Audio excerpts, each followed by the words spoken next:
Good afternoon, everybody. How are you doing? How is your summer going? Hope it's going well. Hope you got vacation in, or you're gonna get one in. Me, I've been working, taking short trips, working, taking short trips. Mostly working this summer, but gotta get the bills paid. This is our first show of the college sports season that is coming up, about to start here in a few short weeks. This one is going to be. We're gonna go over all conferences and all teams. But this first one is going to be coaching. Coaching changes, coordinator changes, some interesting things to keep an eye out for. Coaches on the hot seat, which is not my list. That's just what I've seen on TV, read online, magazines. So don't shoot the messenger if your coach is on the hot seat list and you don't like that. Hey, I'm just reporting what I see and read. All right. Anyway, I hope you're staying cool. Man, it's been brutal down here in Southeast Texas, man. This sun's been kicking our ass, but what are you going to do? All right, so got a lot of news items to get to. Some of these, we haven't done a show since like right after the College World Series. So some of these news items could be old to you. Some of them, some of you may not have heard because you're busy doing stuff in the summer. But we're going to go through these real quick, and then we'll get to the coaching news. All right, so North Carolina head coach Bill Belichick says they are way ahead of where they were last year, and the difference between this team and last year's will be night and day. That's what he says. Have to think that things will be better if they get rid of that girlfriend of his and make her stay home, but that's just my opinion. Michigan Board of Regents, they had a meeting last Thursday, but did not discuss the future of athletic director Ward Manuel.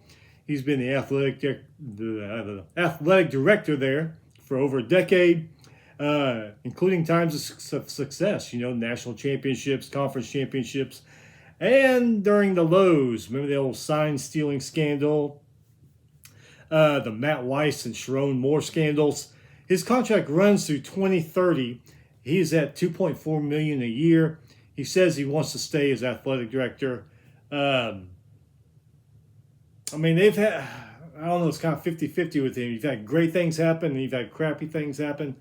I don't know. I guess we'll see what's going to happen there. But like I said, they didn't discuss the future of him there. So we'll see what happens. Syracuse quarterback Steve Angeli. Did I say Angeli?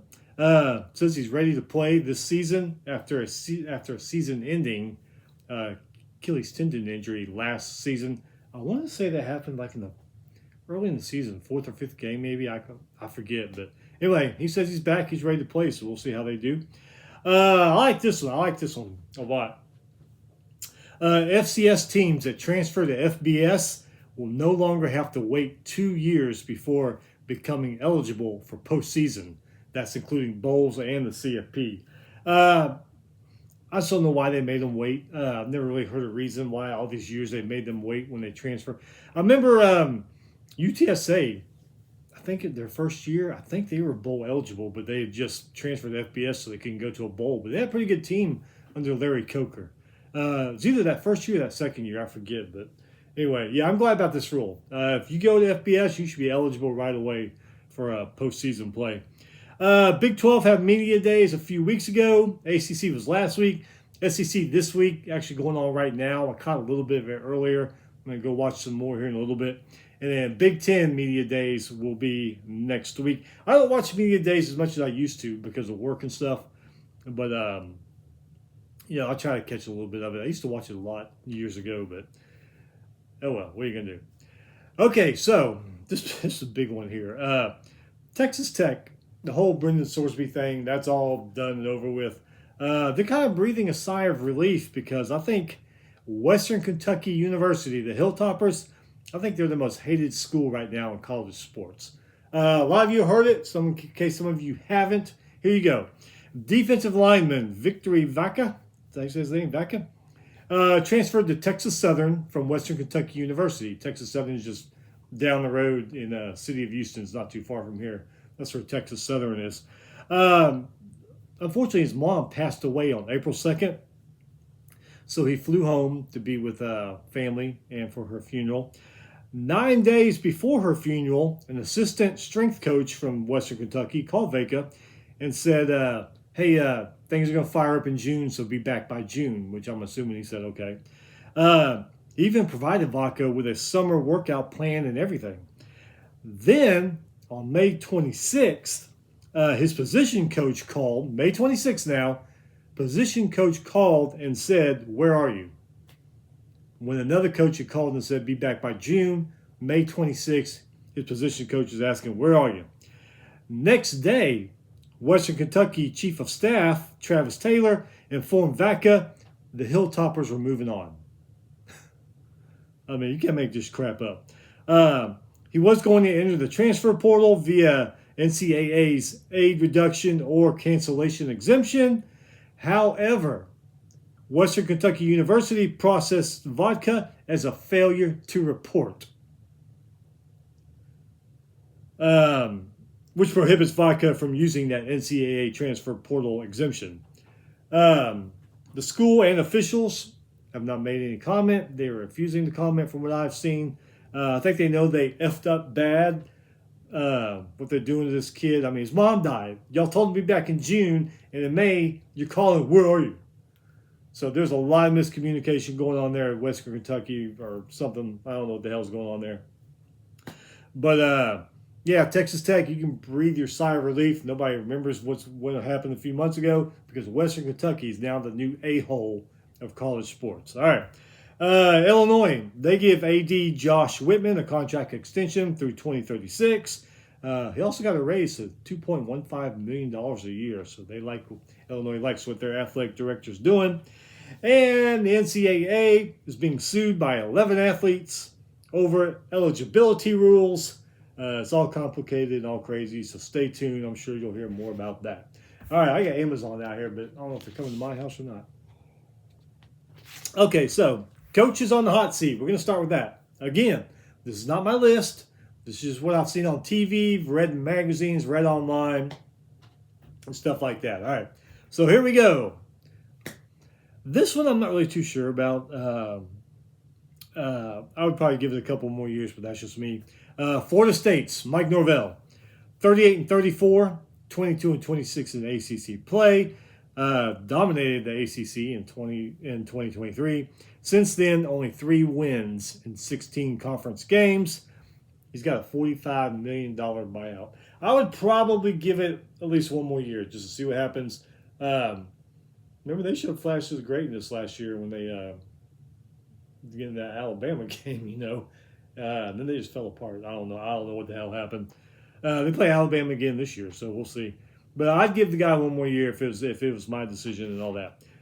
This one I definitely agree with. It just has not worked out. Wisconsin's Luke Fickell, 17-21, 10-17 in the Big Ten. Never really panned out like Wisconsin or Fickell had hoped. Only won 2 of the last 14 conference games. Somewhere Paul Chryst is saying, hey, I had y'all in a good position. We had a few bad times there, but hey, hell of a lot better than what Fickell's doing that y'all replaced me with. This one here, yeah, Maryland's Mike Locksley, 36-44, 16 and what is that?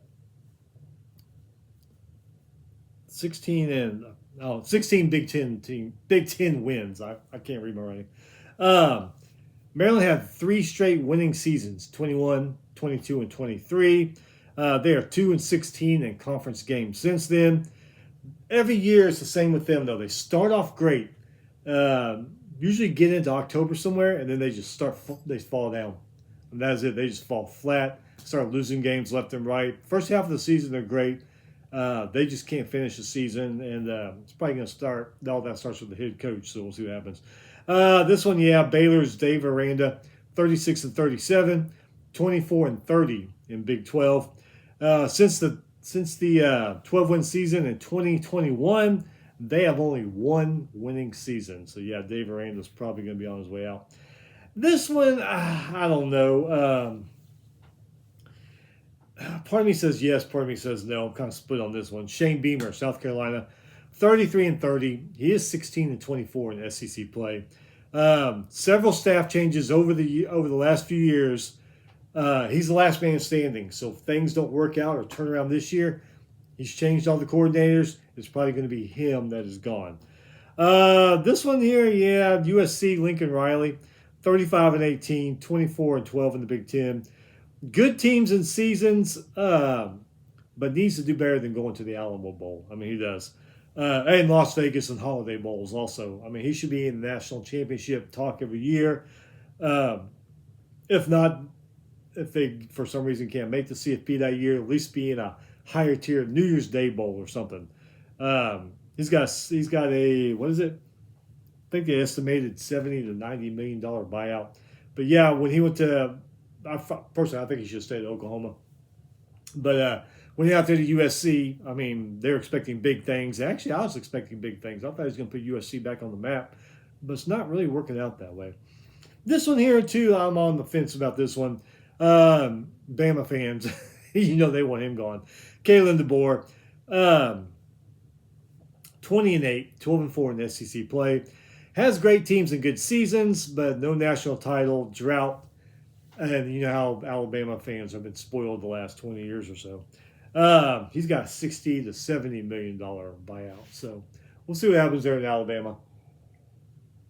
But some of these coaches, Kalen DeBoer, maybe even Mike Norvell, they've got to make. Man, I could say they could probably only afford to lose 2 games. And if they lose 3, they might be talking about getting rid of them. USC too, probably. I mean, they need to make the CFP bad, I think, if he wants to keep the job there. All right, so coaching changes. We got some big ones this year. LSU, Brian Kelly is out. I was a fan of Brian Kelly going there at first, but then afterwards, it was just like, does this guy even really care? Lane Kiffin comes from Ole Miss. He is in. That's going to be interesting to see how that works out.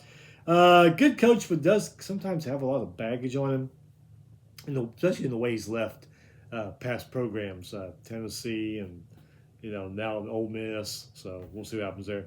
Ole Miss, Lane leaves, and they promote Pete Golding, who I think he did a hell of a freaking job last year after going to the CFP and all that. So that's going to be a good one. That's going to be a good one to watch there. UCLA, Deshaun Foster out. I remember watching him, UCLA running back. He was badass. I was hoping it was going to work. Always hope when a player returns to coach their alma mater, it works out, but it just didn't. Bob Chesney from James Madison, though. He's coming out there. Took over James Madison when Cignetti left for Indiana. 15 winning seasons out of 16 for him. So, but UCLA is a whole different ball game than James Madison. So we'll see what happens there. This one here, man, I'm really interested to see how this works out. Virginia Tech, Brent Pry is out. Former Penn State coach James Franklin is in. Won 70% of his games in 12 years at Penn State. Talked about nationally, but he could never get over the hump, which is usually Ohio State and Michigan with a hump. Virginia Tech went to 27 straight bowl games, but have been 30 and 43 in the last 6 seasons. Ever since Frank Beamer left. Frank Beamer had some great success towards the end there of his career. He was getting, 7-8 wins. So, Bud Foster, that defensive coordinator, was awesome. So I'm interested to see how this is going to work out with James Franklin there. Can he bring Virginia Tech back to where they used to be? There's another interesting one I'm going to keep my eye on for the next couple of years. Penn State. Iowa State head coach Matt Campbell takes over for Franklin. 8 winning seasons out of 10 at Iowa State. Brings dozens of players to Penn State with him, too. So we'll see what happens there. Big 10, Big 12 is kind of, Big 10 is kind of up there, and they got a lot tougher teams. So I'm going to be interested to see how that one works out for him. Michigan, Sherrone Moore pissed away a good job. Now Utah, it's Kyle Whittingham. He comes in to that dumpster fire there in Michigan. It can only go up from here. I mean, right? It can only go up from here. And still wondering about how I didn't really hear, did Kyle Whittingham really retire? And all of a sudden Michigan calls and he's like, well, yeah, I guess I'll coach. Or did Michigan have their eye on him for months now before he would announce his retirement? Because you figure he would have just said, well, I'm going to try my luck over here. But, I mean, who knows how people think when they're under that kind of pressure. But I always wondered about that, if he really retired or if he just said he was retired. Cal, Justin Wilcox is gone. Oregon defensive coordinator Tosh Lupoi, he is there. Worked under good coaches Nick Saban and Dan Lanning, so he knows what he's doing there. This is another one to keep an eye on. Oklahoma State, after 18 straight bowls, 163-79 record, Mike Gundy is out, lost to 11 consecutive FBS opponents and was fired. After the first week of last season, wasn't it, or second week? Eric Morris. People say, who's Eric Morris? He's from North Texas. He had all those great North Texas teams and all those great players. He goes to Stillwater. He brings half those players with him. Very interesting to see how that's going to work out at Oklahoma State, which I think is going to work out pretty good. Because right now, when you think about the Big 12, Texas Tech and TCU, people are talking about TCU, so TCU could be pretty good this year. But a lot of the other teams, they've left the conference, so they could have some good success in there and start building something there. That's going to be a good one. Florida, Billy Napier is out, 22-23 in 4 years. Tulane's John Summerall in. Did a pretty good job of Tulane, took them to CFP. Can he do it the big time in the SEC? That's gonna be a tough one, but that's gonna be interesting to watch too. We haven't mentioned Utah. Kyle Whittingham out. Defensive coordinator Morgan Scalley. He's promoted 19 years as an assistant at Utah, and they got new staff there too. So see if Utah's turned things around with that. Arkansas, Sam Pittman is out. I like Sam Pittman, but he just couldn't really get anything going. Ryan Silverfield from Memphis takes over. At Memphis, he was 50-24, 2 10-win seasons there for the Tigers. Arkansas did show flashes of brilliance under Sam Pittman, but that was it. Nothing consecutive. They play a great game. You're like, where's this team been, man? Can't wait to see what goes on next. And then they fall flat on their face on the next game. It's like they could just never get anything consistent going. Colorado State, Jay Norvell is out. Jim Moore from UConn is in. Had some 9-win seasons there at UConn. He turned that program around, so there you go. Auburn, Hugh Freeze is gone. Alex Golish from South Florida comes in, won 9 games last year. Remember, people were talking about South Florida for the first 3, 4, 5 weeks there. They're a damn good team. Anyway, he comes. 23-15 total at USF. Brought quarterback Byron Brown with him and 12 other players with him to Auburn. So that's going to be cool to see how that works out. Byron Brown put up some good numbers last year. And UConn, Jim Moore takes off to Colorado State. Toledo head coach Jason Candle comes. He is the winningest coach in Toledo history. You know that? 81-44 in 10 years. It's a basketball school, but can he turn it into a football school? We've seen others do it. Look what happened in Indiana and Kentucky and Kansas have had some decent years, so we'll see what happens. All right, so that's it for that. Top coordinator moves. All right, here we go. Top coordinators. Utah's OC, Jason Beck, follows Kyle Whittingham to Michigan. It's going to be a 1-2 punch. We'll see how that one works out. Georgia Tech offensive coordinator Buster Faulkner. He goes to Florida. Georgia Tech played some great football. Now, they had good offensive players there, but they played some great football under him. Penn State defensive coordinator Jim Knowles goes to Tennessee. Won a national championship at Ohio State 2 years ago. Ole Miss OC Charles Weiss Jr. follows Lane to LSU. Former Oregon, UCLA, Eagles, and 49ers head coach Chip Kelly. He's Northwestern's new coach. Pat Fitzgerald goes to Michigan State. And, he can leave Northwestern and go to Michigan State. Got fired from Northwestern, but now he's out at Michigan State. So this is going to be interesting. How is Chip Kelly going to do at Northwestern? That's tough. That's tough there. You got certain academic requirements these players got to make, and probably tough recruiting, I would imagine, because you want that number 1 quarterback in the country, but if his academics ain't that good, you're not going to get him.